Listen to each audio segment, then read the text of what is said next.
Imagine if there was a GTA movie. Like for any game. Who would you cast for the protagonist? Here are my picks, starting with Claude. Now, Claude is a complex character, the quintessential strong and silent type. He's a guy of few words, but his actions speak volumes. Nailing that balance of being able to convey intensity and edge through subtle mannerisms and expressions is going to be key. One name that I think could absolutely crush it as Claude is Stan Sebastian. This dude has been steadily building up an impressive resume of gritty, understated performances that make him perfect for embodying the criminal underworld vibes Claude represents. Sebastian has this innate ability to channel a simmering sense of menace and volatility under a cool, unflappable exterior. Exactly the kind of gravitas you'd want for Claude. What really sells me on Sebastian, though, is the facial structure and physical presence he has. Dude just looks like he walked right out of the Liberty City streets. Gaunt features, intense eyes, lean and wiry build. He could easily pass for a street-hardened felon without uttering a single line. On top of that, Sebastian is a phenomenal physical actor, which would allow him to really sell all the intense action and hand-to-hand combat sequences a GTA movie would inevitably have. I'm picturing him sliding over car hoods, leaping from rooftops, and just being an overall badass while keeping that stoic, all-business demeanor. All in all, I really think Stan Sebastian could be the ideal choice to bring Claude to life on the big screen, with the right mix of intensity, grit, and presence. He just exudes that vibe perfectly in my eyes. But let me know who you guys would want to see play Claude down in the comments. Alright. Let's shift our focus now to another iconic GTA protagonist, the one and only Tommy Vercetti from the beloved Vice City. This dude's personality is pretty much the polar opposite of Claude. Brash, loud, with a penchant for wild outbursts and maniacal laughter. So for this role, we need someone who can tap into that unhinged energy and unabashed arrogance, while still making Tommy likable and almost charismatic in a twisted way.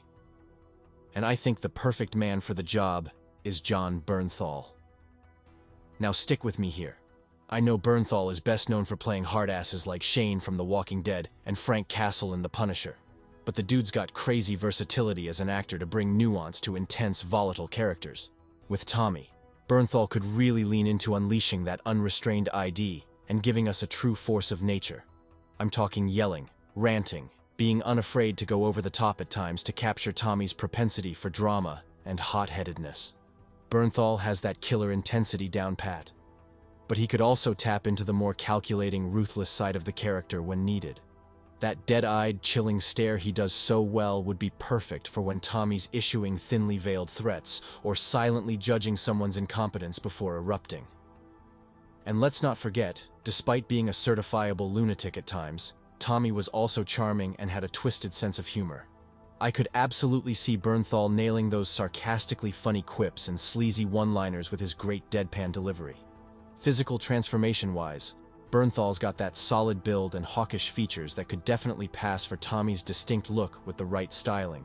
A suit with the top couple buttons unbuttoned, a chain necklace, slicked back hair. The man would be the embodiment of late 80s mobster chic. Plus, you just know he'd go all in on making the action sequences look utterly insane. Spraying bullets from the hip, wildly swerving cars, fistfights galore. Bernthal would make that stuff look gnarly as hell. Next, CJ. Okay, so when it comes to capturing the essence of CJ, we need an actor who can bring a combination of strength, vulnerability, and relatability.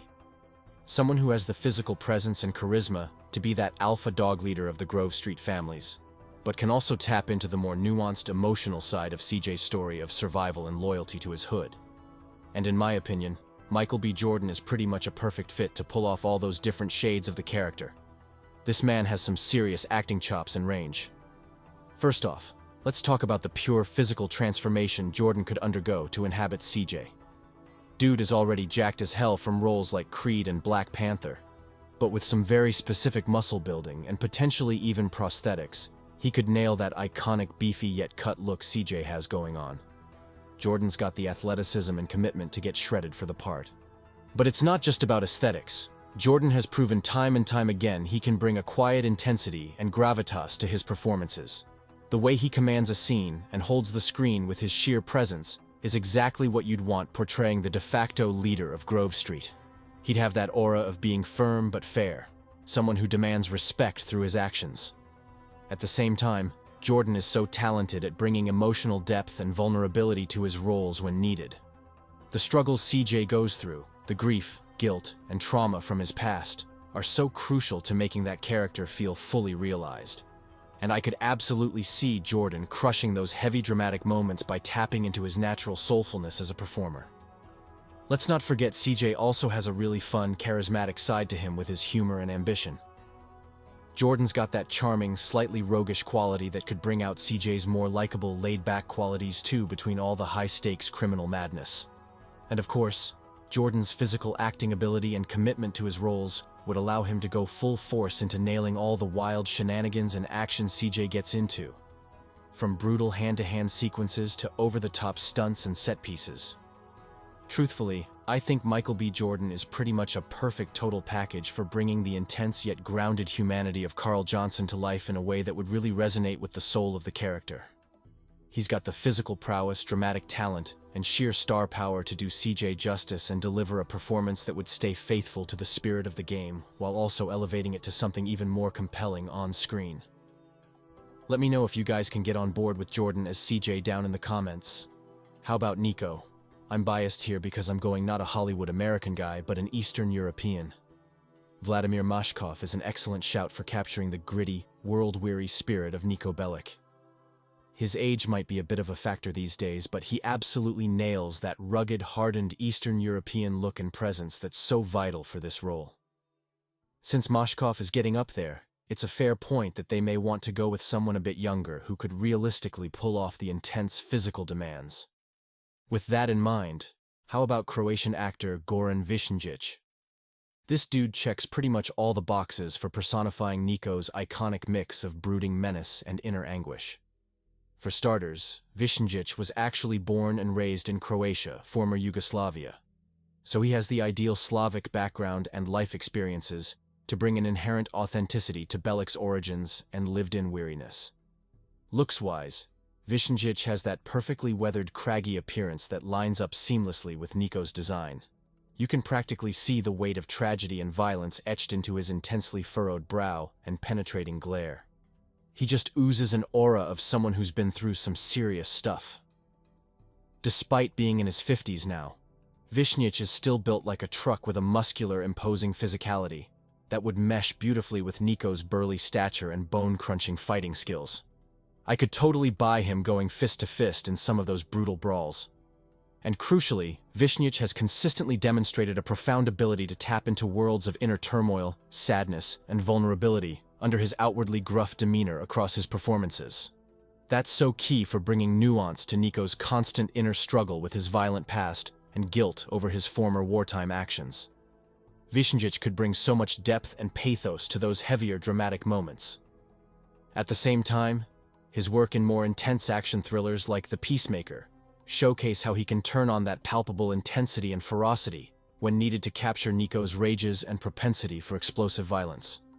Plus, having spent years now being based in the States, Višnjić has honed the verbal cadence and speech patterns that would allow him to nail the perfect Serbian accented line delivery required.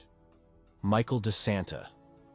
Ben Affleck could be absolutely perfect for bringing the flawed, midlife crisis energy of Michael deSanta to life in a Grand Theft Auto V movie adaptation.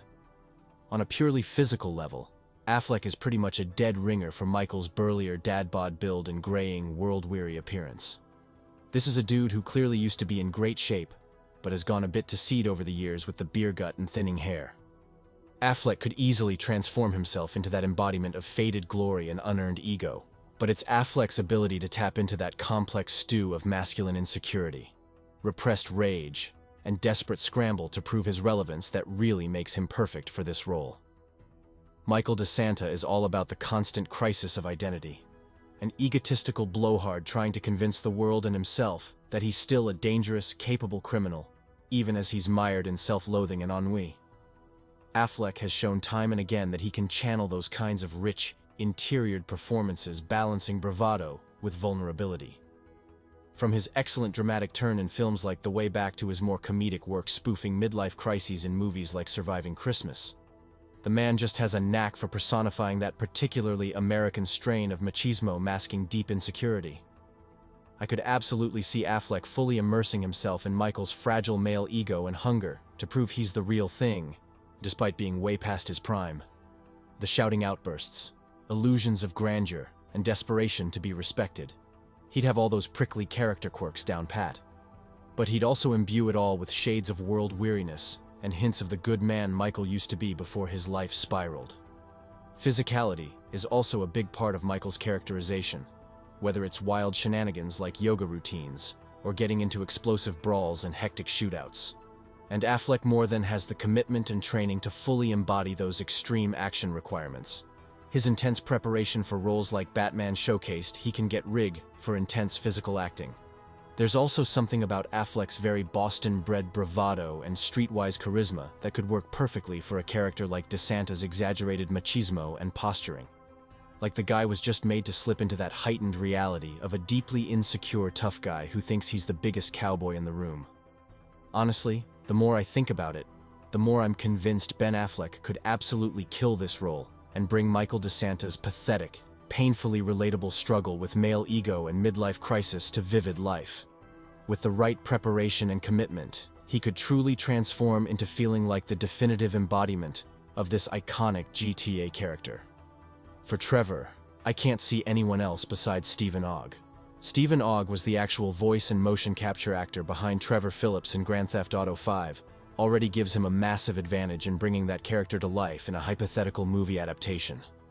So much of what makes Trevor such an iconic, unhinged presence comes directly from Ogg's performance. The raspy, unnerving vocal inflections, the twitchy mannerisms, that palpable aura of unrestrained mania always simmering right under the surface.